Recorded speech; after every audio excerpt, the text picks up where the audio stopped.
from Red Hawk Raceway in beautiful Montclair, New Jersey. It's round 3 of RRLRC's Backyard Off-Road Racing Series. Cam Cullen alongside my partner, Jebby Jones Jr. Jebby, what are the fans looking forward to today?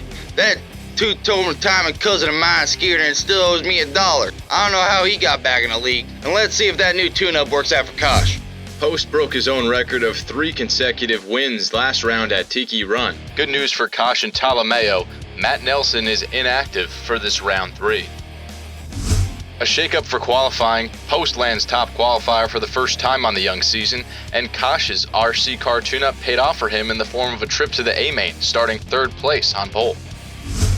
Chip Louisa took care of business handily and gets the bump to the A-Main. Skeeter can keep that damn $1 he owes me, because he seems to need it more than me, that damn skunk. Much milder than previous races here on this partly cloudy late spring day for Montclair. Let's see if these cooler temps parlay into a different track dynamic out there. A bit of a new look starting line today on a totally new track layout. Jebby, what does going into a race with no practice really mean? 3 things, Cam. Instinct, response time, and experience. Get on your horse! A clean start, all 4 cars down Red Hawk straightaway. That is until Brandon overshoots the tube and nearly taking out the race leader Post. Post managing to separate himself from the pack early on.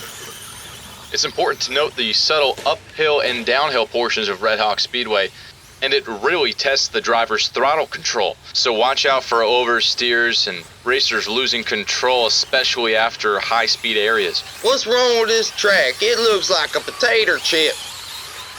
And over the rocky jump, 1 and 2 go, and about a lap or so in, and these RC cars are starting to separate amongst themselves. In case fans are wondering about the lack of track practice, Red Hawk doesn't receive as much attention due to its remote nature and the fact that this old track was created before RRLRC's founding. In effect, they are borrowing it for the day, leaving them to have to grapple with the unforeseen root and rock exposure, in addition to a totally new position to control their RC cars from. That's what I call some good research. I wish my lord did better research. We keep our eye on Chip Louisa, also holding his own in 3rd place, just a few seconds back from the 2 fast guys.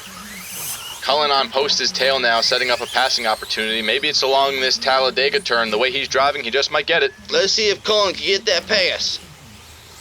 Ooh, and carnage along Red Hawk straightaway. That's Kosh. He must have flipped 17 times. 1 and 2 continue to battle around the technical section as they go over the rocky jump. Oh, and Post gets it wrong. That gives the lead up to Cullen, who has nothing but a full track ahead of him. They coming around this turn pretty damn good, but once they hit that jump, Post didn't make it, Cam did. At this point, Cullen knows that he gotta keep Brent at bay. Last time Cullen had the lead aside from the first lap of round 2. You're going back to midway through the race at round 1. Big moments here for Cullen. As we inch one step closer to the RRLRC Championship, make sure to subscribe to our YouTube channel so you never miss a race. Ring that bell now. A little bump from Post as if to remind Cullen he's knocking on the door. You're gonna bump into people, that's racing. And then some good sportsmanship by Post, holding off there. Love to see 2 racers ripping it hard, but still having that respect for one another. Like me and my pet raccoon. We look now at the Talladega turn as 1 and 2 go. Post looks to push. Whoa, and look out. Post almost loses control over that challenging jump off the back straight, but he's able to keep it on all 4s. Looking over to shave off some time, he gets it wrong on that final corner. Cullen's able to extend his lead now. Did you see what that car just did back there? It flipped like 14 times. Look at his replay. He like hit a log or something, and he started spinning around like a tornado in a trailer park. If Kosh don't win a race, he definitely won record of the year. Speaking of Kosh, he's making his first appearance in the A-Main since week 2 of last season when he finished in 3rd place, albeit with a DNF. Wow, and this technical section looking extra difficult as this race approaches the halfway point. They must be controlling their cars from somewhere far away from that last turn. You gotta have it hawk's eye to see that corner. Lap traffic ahead for Cullen, that's Kosh. Little public service announcement, don't get left. And Cullen gets it wrong now along that final corner, just like Post did last lap. That brings Post back to the point. Cullen went hard into the bumper. He's gonna regret that one. Tree roots and rocks really beginning to rear their ugly heads here at Red Hawk. as they go down the back straightaway. Oh, and a bad collision between Kosh and Cullen. Both RC cars seem to be okay. What the hell's going on there? What was Kosh thinking? There's some tomfoolery. Cullen narrowing the gap on Post. That is until something caught up and grabbed him from the track. Let's go to the replay on that. I don't know what exactly that was, Jebby. Cam, that's demoralizing to see. That was like the ghost of Dale Earnhardt reached up and said, "Nuh-uh, not today, Cam." Do you believe in ghosts, Jebby? Well, I hear voices inside my head, and when I ask other people, can you hear the voices, they say no. So I say no to ghosts. Okay. The sun finally appearing as the real battle is still for first, third, and fourth find themselves separated by over a lap. Oh, and Chip able to recover nicely after a hard spill. Post and Cullen both seem to be proceeding with extra caution around the technical area.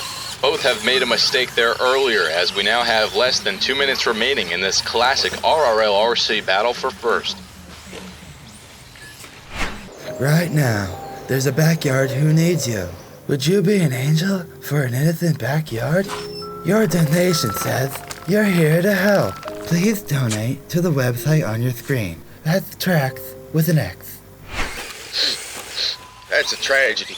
Just get back on the saddle, man. Just get back on the saddle. There's no question that Tracks for Kids is close to our hearts. This back and forth battle continues on. Post around the corner and Cullen takes it very wide, extra seconds off the board for him. Did I leave the stove on? Another hard landing for Kosh along the back straightaway. Uh-oh. Post and Cullen only separated by a handful of seconds. Cam coming flying down the straight. Oh, and Cullen comes in with a bit of too much speed and clips a root. That creates a big problem for Cullen, and it just gets worse along the back technical section there. When it rains, it pours. A very poor lap for Cullen, uncharacteristic of him. Meanwhile, Post battles his way through the lap traffic. Getting wilder than Taco Tuesday in prison.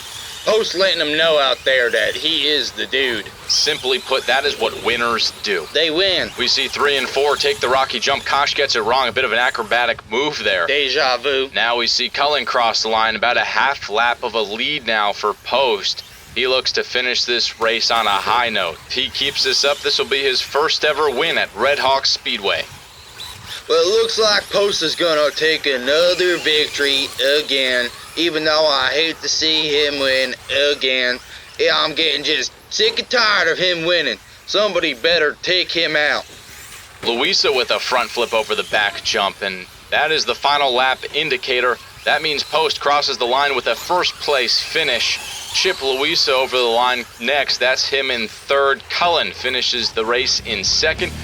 Last, here is Kosh in fourth. The A-main results are in, and Post keeps marching to the same beat with his record-breaking fourth straight win. He also had the fast lap with an 18.13. I swapped the tires. I decided to go with an M4 hole shot.